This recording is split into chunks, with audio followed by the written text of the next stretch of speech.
En el ejemplo número 2 o ejercicio número 2, me pide encontrar el módulo y dirección de la siguiente gráfica. Tengo un vector de 10 newton, el cual tiene un ángulo de 37 con la horizontal. Un vector de 12 newton. ¿Qué es lo que he hecho? He transportado al eje de coordenadas. En el X positivo tengo 10 newton, ángulo 37. 10 newton, ángulo 37. En el eje X negativo tengo 12 newton. 12 newton. Simplemente he transportado. Ahora, para que podamos trabajar con mayor facilidad, vamos a colocarle nombre a estas fuerzas. A esta le voy a colocar F1, o se va a llamar F1. A esta fuerza le vamos a colocar el nombre de F2. Muy bien. Ahora, ¿qué pasa cuando un vector tiene un ángulo? Cuando un vector tiene un ángulo, recordemos que se descompone en dos. Uno en el eje X, entonces coloco en el eje X,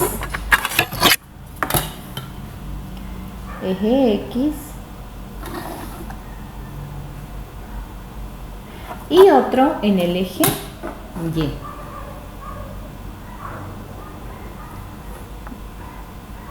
Muy bien.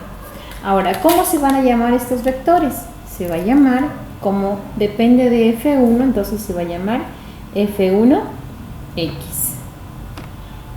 Y este vector que se encuentra en el eje Y, F1Y. Recién vamos a poder decir sumatoria de fuerzas resultantes en el eje X igual. ¿Cuáles son las fuerzas que actúan? Las fuerzas que actúan en el eje X están F1X. Entonces, F1X menos F2. F2. Muy bien. FR o fuerza resultante en X va a ser igual. F1X, ¿a qué vendría a ser igual? Observamos que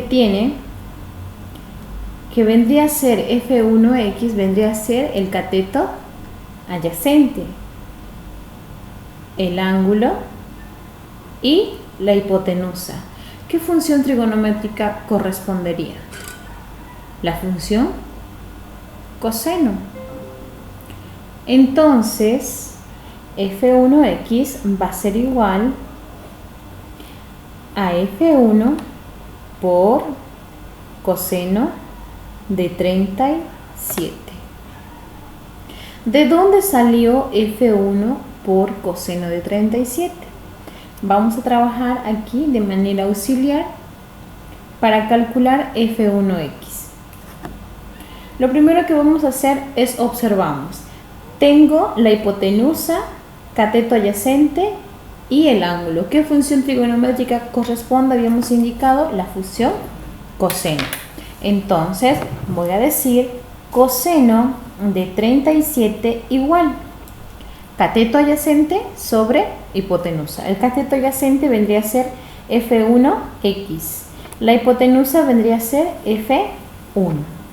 Ahora, si yo quiero saber el valor de F1X, ¿qué voy a hacer? Voy a despejar F1X. Y despejando va a ser igual a coseno de 37 por F1.